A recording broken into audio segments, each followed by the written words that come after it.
नमस्कार, Byju's exam prep IAS Hindi platform पर आपका स्वागत है।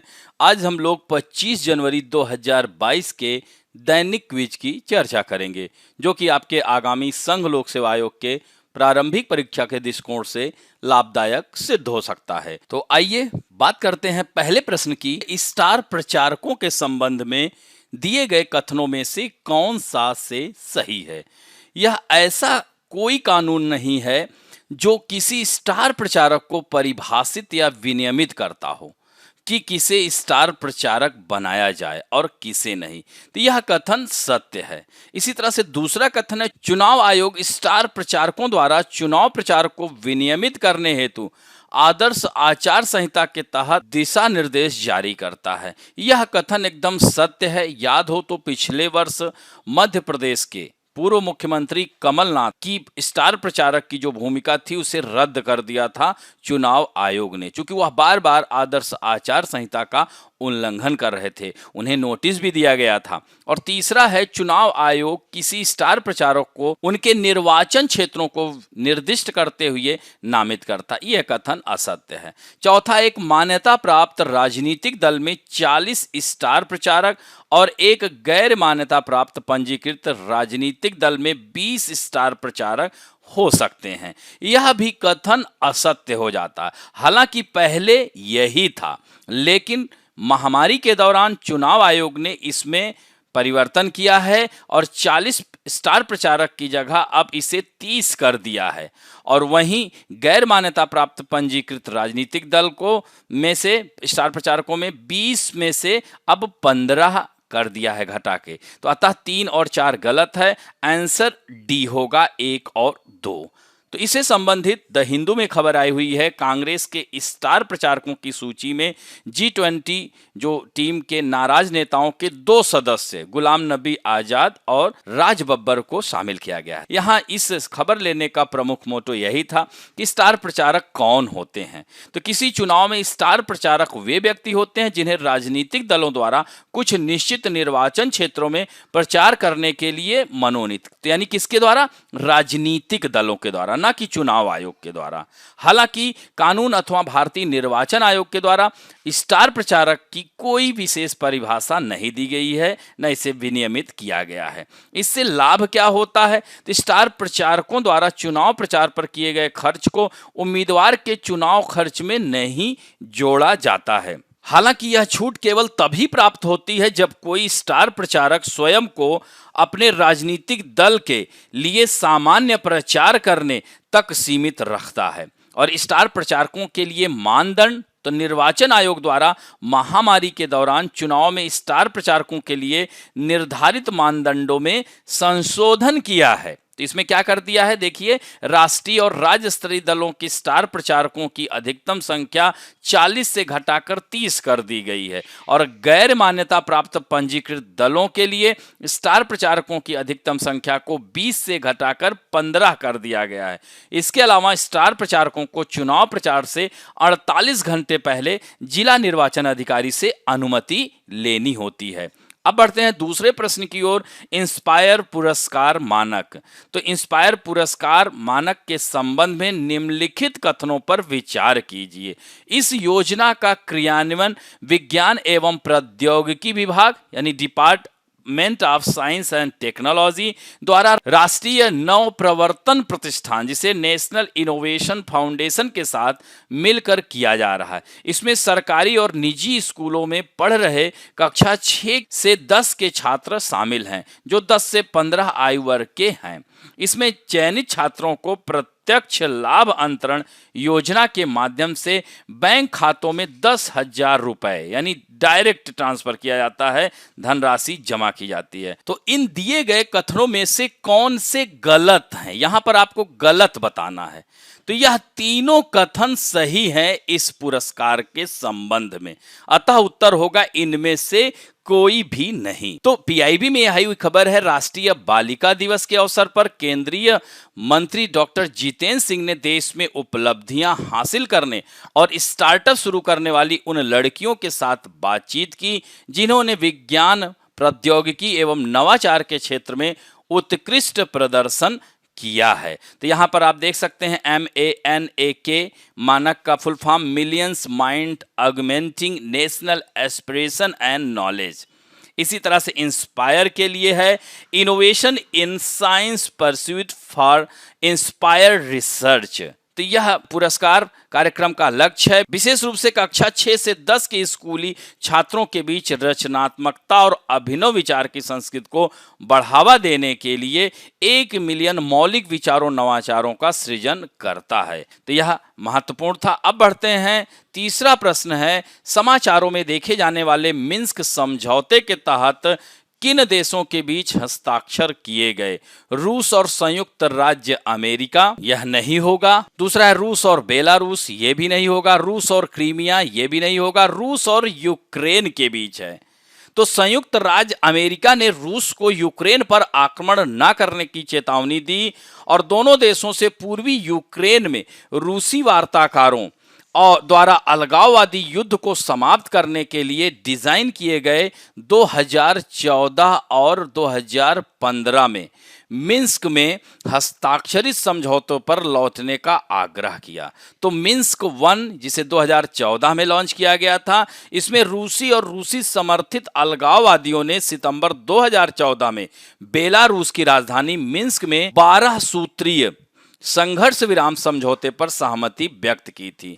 इसी तरह से मिन्स्क 2 2015 में रूस यूक्रेन यूरोप में सुरक्षा और सहयोग संगठन के प्रतिनिधियों और 2 रूसी समर्थक अलगाववादी क्षेत्रों के नेताओं ने फरवरी 2015 में मिन्स्क में 13 सूत्रीय समझौते पर हस्ताक्षर किए थे।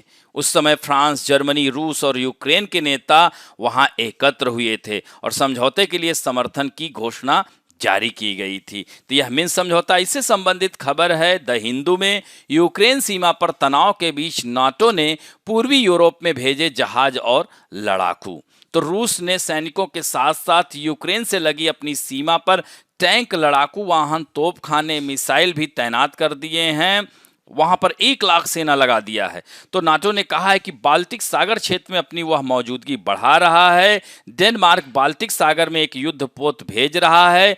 स्पेन नाटो के समुद्री बल में शामिल होने के लिए भी जहाज भेज रहा है। तो इस तरह से रूस और यूक्रेन के बीच में यह तनाव के 3 बड़ी वजह हैं।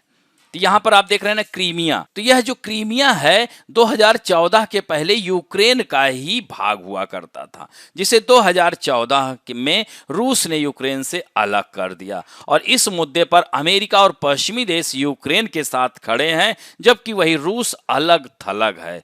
दूसरी वजह है नॉर्ड स्ट्रीम 2 पाइपलाइन।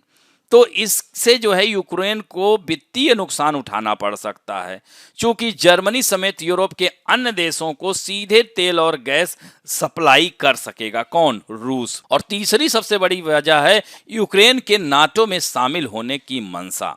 अमेरिका भी चाहता है कि यूक्रेन नाटो का सदस्य देश बने, वहीं रूस इसका विरोध कर रहा है। अब बढ़ते हैं चौथे प्रश्न की ओर। भारतीय स्वतंत्रता संग्राम के दौरान बीरबाला कनकलता बरुआ ने निम्न में से किस आंदोलन में भाग लिया था? सविनय अवज्ञा आंदोलन, नमक सत्याग्रह, असहयोग आंदोलन और भारत छोड़ो आंदोलन।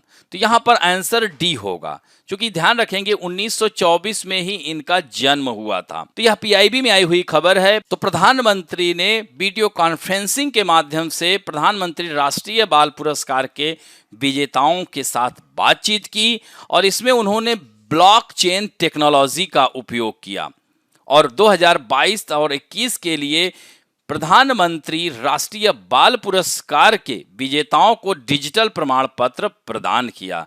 तो पुरस्कार विजेताओं को प्रमाण पत्र देने के लिए पहली बार इस तकनीक का इस्तेमाल किया जा रहा है। तो दोस्तों, यह ब्लॉकचेन टेक्नोलॉजी क्या है? तो यह एक डिजिटल लेजर है जिसमें लेन देन दर्ज किए जाते हैं। लेन देन को एक श्रृंखला के रूप में ब्लॉक में जोड़ा जाता है, इसलिए शब्द ब्लॉकचेन होता है। ब्लॉकचेन अपनी विकेंद्रीकृत प्रकृति के लिए भी जाना जाता है, जिसका अर्थ है कि श्रृंखला पर डेटा को नियंत्रित करने वाली कोई एकल इकाई नहीं है। इसका मतलब यह है कि लोग तय कर सकते हैं कि वे अपने जानकारी के साथ क्या करना चाहते हैं और किसी भी थर्ड पार्टी या कंपनी द्वारा उन्हें ऐसा करने पर मजबूर नहीं किया जा सकता। Blockchain bank, credit card company, clearing house या सरकारी एजेंसी जैसे तीसरे पक्ष के मध्यस्थ की आवश्यकता को कम या समाप्त कर देता है। और यह कौन है? बीरबाला कनकलता, जिनसे संबंधित यह प्रश्न आया है। तो इनका जन्म 1924 को असम के बारंगबाड़ी गांव में हुआ था और मात्र 7 वर्ष की आयु में ही असम के प्रसिद्ध कवि और नवजागरण के अग्रदूत ज्योति प्रसाद अग्रवाल के असमिया गीतों को सुनकर उनके मन में भारतीय स्वतंत्रता आंदोलन के लिए ज्वाला प्रज्वलित हुई। तो जब महात्मा गांधी ने भारत छोड़ो आंदोलन का आह्वान किया तो उन्हें एक नई चेतना का उनमें उद्गार हुआ। वह भारत छोड़ो आंदोलन का हिस्सा रही और इस तरह से 43वें दिन वह 20 सितंबर 1942 को एक गुप्त सभा में तेजपुर के गोहपुर थाने पर तिरंगा फहराने की योजना बनाई और इस योजना में भगदड़ की वजह से उनके सीने में गोली लगी, फिर भी वह तिरंगा की रक्षा करते हुए वीर गति को प्राप्त हुई। अब बढ़ते हैं 5वें प्रश्न की ओर। तो प्रश्न है कि वाणिज्य में वनस्पति और जीवों के व्यापारिक रिकॉर्ड का विश्लेषण, जिसे ट्रैफिक कहते हैं, के संबंध में निम्नलिखित कथनों पर विचार कीजिए। ट्रैफिक संयुक्त राष्ट्र पर्यावरण कार्यक्रम यानी UNEP के अधीन एक विभाग है। तो यह कथन असत्य हो जाता है क्योंकि व्यापार वाणिज्य में वनस्पतियों और जीव के अभिलेख विश्लेषण, जिसे ट्रैफिक कहते हैं, ट्रैफिक जैव विविधता संरक्षण और सतत विकास दोनों के संदर्भ में जंगली जानवरों और पौधों में व्यापार पर विश्व स्तर पर कार्य करने वाला एक प्रमुख गैर सरकारी संगठन है। तो इस तरह से यह कथन पहला असत्य हो जाता है। दूसरा है, ट्रैफिक का लक्ष्य यह सुनिश्चित करना है कि जंगली पौधों और जीवों का व्यापार प्रकृति के संरक्षण के लिए खतरा नहीं है। तो यह कथन एकदम सत्य हो जाता है। और दोस्तों, ट्रैफिक की स्थापना 1976 में कैम्ब्रिज, ब्रिटेन में इसके मुख्यालय के साथ की गई थी। यह प्रकृति संरक्षण के लिए अंतर्राष्ट्रीय संघ और विश्व वन्यजीव कोष की संयुक्त पहल है। ट्रैफिक का मुख्य उद्देश्य यह सुनिश्चित करना है कि जंगली वनस्पतियों और जीवों में व्यापार प्रकृति के संरक्षण के लिए खतरा नहीं है। अब बढ़ते हैं आज के फैक्ट ऑफ द डे में, राष्ट्रीय बालिका दिवस। तो यह भी PIB में आई हुई खबर है। तो राष्ट्रीय बालिका दिवस हर वर्ष 24 जनवरी को मनाया जाता है और इसका उद्देश्य है कि भारत में कन्याओं को समर्थन और अवसर प्रदान करना। इसके तहत कन्याओं के अधिकारों, शिक्षा के महत्व, उनके स्वास्थ्य पोषण के प्रति जागरूकता बढ़ाने का लक्ष्य है। और राष्ट्रीय बालिका दिवस की शुरुआत सबसे पहले 2008 में महिला और बाल विकास मंत्रालय ने की थी और इसमें उद्देश्य है यही कि लड़कियों के अधिकारों के प्रति सबको जागरूक किया जाए तथा अन्य लोगों की भांति लड़कियों को भी सभी अवसर मिले। इसके अलावा देश की लड़कियों को समर्थन दिया जाए तथा लैंगिक पूर्वाग्रहों को मिटाया जाए। इस दिवस को मनाने का एक अन्य उद्देश्य यह भी है कि उन असमानताओं के बारे में जागरूकता बढ़ाई जाए जिन असमानताओं का सामना एक लड़की को करना पड़ता है। लोगों को लड़कियों की शिक्षा के बारे में शिक्षित करना भी इसके उद्देश्यों में शामिल है। बुनियादी तौर पर लड़कियों की महत्ता को समझा जाए और भेदभाव की भावना को मिटाया जाए और मुख्य ध्यान इस बात पर दिया जाए कि लड़कियों के प्रति समाज के नजरियों को बदला जाए, कन्या भ्रूण हत्या को रोका जाए और घटते लैंगिक अनुपात के प्रति लोगों को जागरूक किया जाए। इसके लिए सरकार द्वारा उठाए गए कदम जैसे बेटी बचाओ बेटी पढ़ाओ, सुकन्या समृद्धि योजना, CBSE उड़ान योजना, लड़कियों के लिए मुफ्त या राज्य सहायता प्राप्त शिक्षा, कॉलेजों और विश्वविद्यालयों में महिलाओं के लिए आरक्षण, माध्यमिक शिक्षा के लिए लड़कियों को प्रेरित करने की राष्ट्रीय योजना, यह सब योजनाएं सरकार द्वारा उनके उत्थान के लिए चलाई जा रही है। तो इस तरह से आज का अंक यहीं समाप्त करते हैं। आशा करता हूं कि आज का भी वीडियो आप लोगों को अच्छा लगा होगा और अच्छा लगे तो प्लीज लाइक, शेयर, सब्सक्राइब और बेल आइकन दबाना ना भूलें। धन्यवाद।